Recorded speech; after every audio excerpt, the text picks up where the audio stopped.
This segment of Delmarva Life is brought to you by Delmarva Dental Services. Okay, so it's one of those lessons mom and dad teach and teach early because it's so important to floss your teeth. Or is it? Now, here's the thing. We were going to discuss vaping. However, this new report has come out that we find extremely important and interesting, so we thought we'd put that on the back burner. Yeah, new research, this report, is suggesting flossing is no longer necessary. But hold on, before you toss the floss, let's hear from one expert who wants you to reconsider.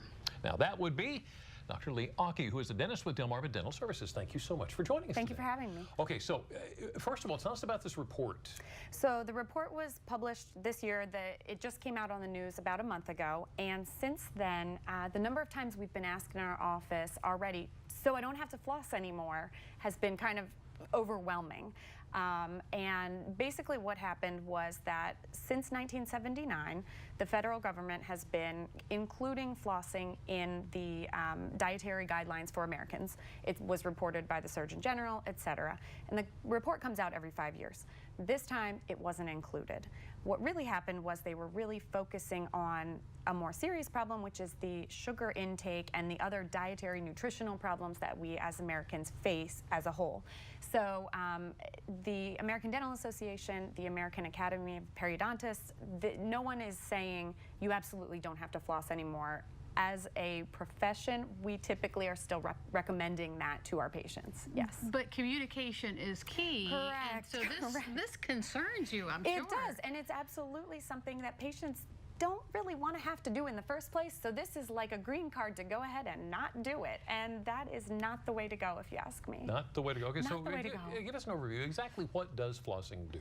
So everybody has bacteria, biofilms in their mouth. We build up plaque, and the more we don't remove it, the more it just keeps adding to itself. So we all know we're supposed to brush our teeth 2 times a day, 2 minutes each time. We might have a special toothbrush that times that for us, etc.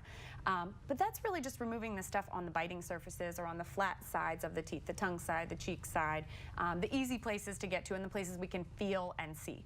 We can't feel what's in between unless we've really got something stuck in there. So we're not cleaning that out. It stays in. It could be food, it can be bacteria, it can be plaque, and ultimately it just keeps building on itself until you get gum bleeding, gum inflammation, bone loss around the teeth, decay in between the teeth. So there are lots of things that can happen if you don't remove it. And it stinks too. It stinks, yeah. I always say that if for no other reason, you know, floss to get that out of there. Okay. Absolutely. And actually flossing goes a long way back. It does. So it was initially patented back in 1874, and it's been recommended by the American Dental Association since 1908. So we're talking over 100 years that dentists have been encouraging their patients to floss, and who knows better than what's going on in your mouth but your dentist and your hygienist. Yeah. So, you know, for me, I still would err on the side of what those professionals are recommending for you. So what do you think is going to come of this new no flossing idea? I think people are going to take it and run with it. It was on the news. You know, some people are avid flossers. They're going to say, it doesn't matter to me. I can't leave home without doing it. I don't feel clean unless I've done it. But other people may say, you know, I don't do it and I never seem to have a problem. Other people may be doing it irregularly or ineffectively. And every patient is different. You know, there are also people that have systemic conditions that may be risk factors for gum disease as well. So they need to be even more aware of what they're doing to keep their mouth as healthy as possible. So, you know, I think every case is different, but ultimately they should still be cleaning their mouth. And now I want to go back. You said some people do it ineffectively. Obviously, there's a right and a wrong way to floss. There is, yes. And there are all kinds of interdental cleaning tools out there. You have little brushes that fit in between the teeth. You might have a rubber tip. You might have a water pick type instrument, all kinds of stuff. And then just basic floss, pre-threaded floss, the floss you wrap around your fingers. But your dentist or your hygienist should be able to and willing to have you demonstrate how you're flossing and brushing.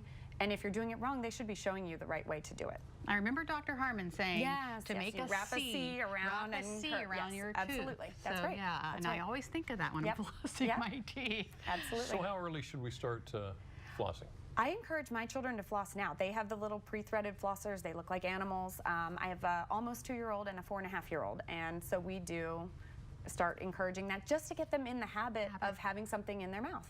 And it does make a difference when they start coming to the dentist as well. They're not surprised or scared of what's happening.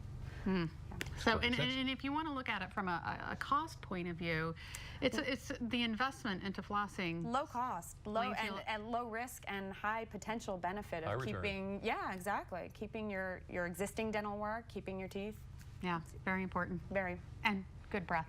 And good breath. Yes, I can't stress that enough. Absolutely. Dr. Aki, thank you so much for coming in and talking about this. And if you would like to read more about Delmarva Dental Services, go to delmarvalife.com.